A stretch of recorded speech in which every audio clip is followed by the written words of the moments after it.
पुढची महत्त्वाची बातमी आपण पाहूयात। पंतप्रधान नरेंद्र मोदी यांनी मुख्यमंत्री फडणवीसांना पत्र लिहिलंय। महाराष्ट्र दिनाच्या सर्व नागरिकांना या पत्राच्या माध्यमातून त्यांनी शुभेच्छा दिल्या। महाराष्ट्राला सर्वतोपरी पाठबळ देणार, नागरी संस्कृतीसाठी महाराष्ट्र हा प्रेरणास्त्रोत आहे असं पंतप्रधान मोदी यांनी या विशेष पत्रामध्ये म्हटलेलं आहे।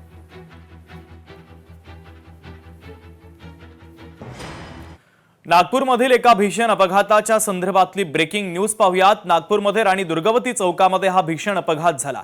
भरधाव कारनं महिलेला जोराची धडक दिली। चालक मद्यधुंद अवस्थेत असल्याची माहिती आहे, तर पुढील तपास आता पोलिसांनी सुरू केलेला आहे। चालकावर गुन्हा दाखल करण्यात आला आहे। राष्ट्रवादी शरदचंद्र पवार पक्षाचे प्रदेश अध्यक्ष शशिकांत शिंदे यांनी एक खळबळजनक दावा केलाय। 2014 पासून मला अनेक ऑफर येत आहेत। विधान परिषदेसंदर्भातही विचारणा झाली होती, कधीही ऑफर स्वीकारल्या नाही। शरद पवारांशी निष्ठावंत असल्याचं शशिकांत शिंदे यांनी म्हटलेलं आहे।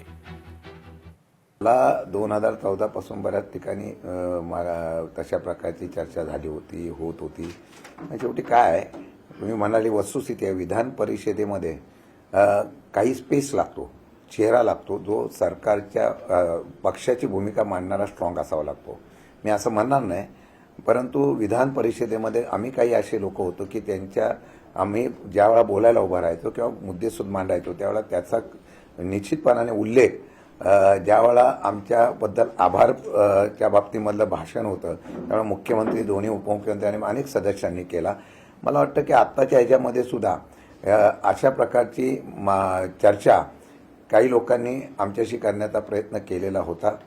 त्या केल्यानंतर सुद्धा माझं नेहमी एकच तत्व असतं की मी शरद पवारांचा निष्ठावंत पाईक आहे।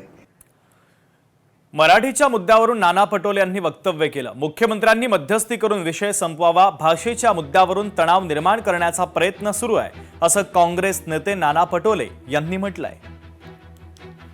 मुंबई शहरामध्ये ज्या पद्धतीने त्यांच्या सरकारमध्ये हिंदी कंपल्सरी मराठी कंपल्सरी करायचा जो भाग केला आणि उद्रेक व्हायला सुरुवात झाली होती, त्यावेळेस मुख्यमंत्र्यांनी मध्यस्थी करून तो विषय संपवायला पाहिजे होता।